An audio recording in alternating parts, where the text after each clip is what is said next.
Magandang araw mga kabayan. Ito na naman si Hazel, OFW dito sa Hong Kong. So yan, umaga, start na naman ng bagong pakikipagsapalaran dito sa Hong Kong. So syempre sinalubong na ako ng aking alagang pusa. Napaka-sweet kong pusa, yung bunso kong pusa, kung saan siya ay humingi sa akin ng pagkain pag umaga. So actually, nakaalis na dyan yung mga amo ko. Napag-ayos ko na rin sila ng napag-prepare ko na rin sila ng mga pagkain nila. Then syempre, before 8 o'clock, nakaalis na silang lahat. So ako na lang mag-isa dito sa bahay. So ganyan ang typical na ginagawa ko sa araw-araw.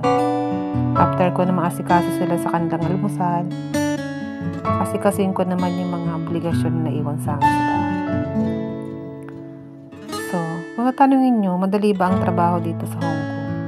So, siguro, depende lang yan. Kanya-kanya na tayo ng perception sa buhay. Kung ano yung mahirap sa atin, kung ano yung madali. Para sa akin, normal lang. Kasi sa Pilipinas, masasabi ko, kung nasa bahay ka, ano ba yung ginagawa mo? Diba? Normal na ginagawa naman ng isang katulad nating mga ina na ilaw ng tahanan. Kahit pagdalaga ka, kung ikaw naman yung matanda sa bahay, ganyan din naman yung mga ginagawa natin, di ba? Pagpe-prepare ng almusal para sa pamilya, pagliligpit, paglilinis. Sabi ko, normal lang para sa akin. Kasi bata pa lang naman ako, talaga namang ako na yung inaasahan ng magulang ko sa pag-iintindi sa bahay, lalo na sa mga kapatid ko. So, yun lang naman yung naging training ground ko. Yung kabataan ko is talagang na-train na ako ng magulang ko na maging responsable. So, para sa akin, ang mga trabahong bahay ay isang normal na trabaho lang o normal na bagay lang para sa akin. Hindi siya big deal. So, siguro kung mga tao, ang thinking niya is mahirap ito, siguro is hindi siya lumaking masipag, sabi ko. Or hirap para sa kanya, sa kalooban niya yung magtrabaho sa bahay ng iba kasi siguro sa sarili niyang bahay, hindi rin siya ganun. So ako kasi guys, bata pa lang ako talaga, ganito na ako. Nag-start ako ng early ng elementary school. Siguro grade 4, marunong na ako magsaing. So ewan ko sa inyo, kung kayo mga ganung panahon, o kung nakakaluwag-luwag kayo, baka may katulong kayo. Sa amin kasi hindi. Ako kasi grade 4 pa lang na-start na akong turuan ng nanay ko magsaing. Tapos yung mga simpleng pagpiprito ng itlog, paglalaga, hanggang sa pagsisigang, pati yung lalaba, basic, yung mga madali lang linisin. Una, sarili kong damit, hanggang sumunod, damit na namin lahat yung lalaban ko nung high school ako. So, masabi ko, yung pagtatrabaho dito sa Hong Kong, hindi naman ganun kahirap para sa akin. Kasi parang nagtatrabaho rin lang muna ako sa sarili kong bahay. Ang kaibahan lang, may sahod ka. Kasi syempre, kung nasa bahay ka naman sa Pilipinas, plain housewife ka, or isa ka sa, masasabi kong taong bahay. So, kung wala ka namang sweldo, so ano pipiliin mo, di ba? Mas okay na sa akin nandito sa Hong Kong. So, papipiliin ako, Pinas o Hong Kong, siguro Hong Kong talaga. Kasi, lalo na ako, solo parent na lang ako. Huwag na natin tanungin kung paano ako naging solo parent. Married ako, guys. Pero, unfortunately, may mga bagay na hindi natin maaasahan na mangyayari sa buhay natin kahit pinilit pa natin na maging smooth. So, meron talagang mga rough road na sinasabi. So, napagdaanan ko yon. Sa mga nakakilala sa akin, alam nila yung istorya ng buhay ko.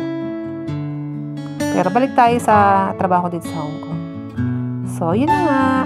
Mas okay na sa akin na nandito kasi nga ako yung nung ako'y wala pa asawa, breadwinner na ako. Tapos itong nagkaroon ng pamilya, nagkaroon na ng ganito, solo parents na lang ako. So, syempre ako yung breadwinner pa rin hanggang ngayon. So, sa edad ko na 50 plus, 51 na ako ngayon. So, ako pa rin ang breadwinner. So, minsan tinatanong ko sa isip ko, nasanang ko sarili ko kung hanggang kailan kaya ako magiging breadwinner, hanggang kailan kaya na solo lang ako, na walang maasahan. Sana dumating na yung time na meron ng mga katulong sa akin. Kasi guys,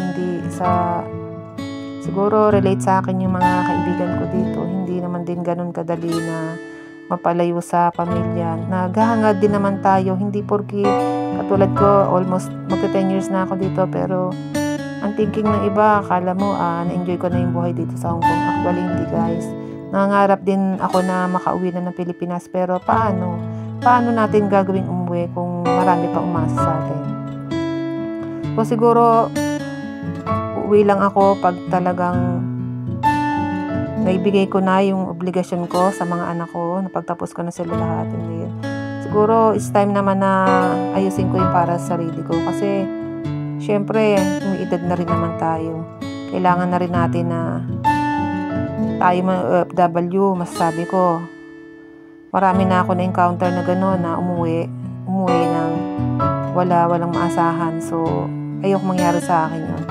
Ang gusto ko, pag umuwi ako ng Pilipinas,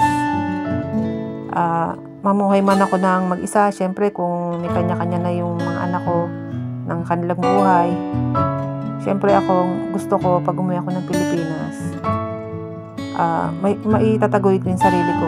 Mahirap na iasa sa kanila kasi let's face it, sa henerasyon ngayon, hindi tayo pwedeng umasa sa mga anak natin kasi iba ng araw yung henerasyon ngayon. Yung sinasabi na pinagmamalaki nila ng Gen Z na sinasabi niya, hindi ko rin maintindihan.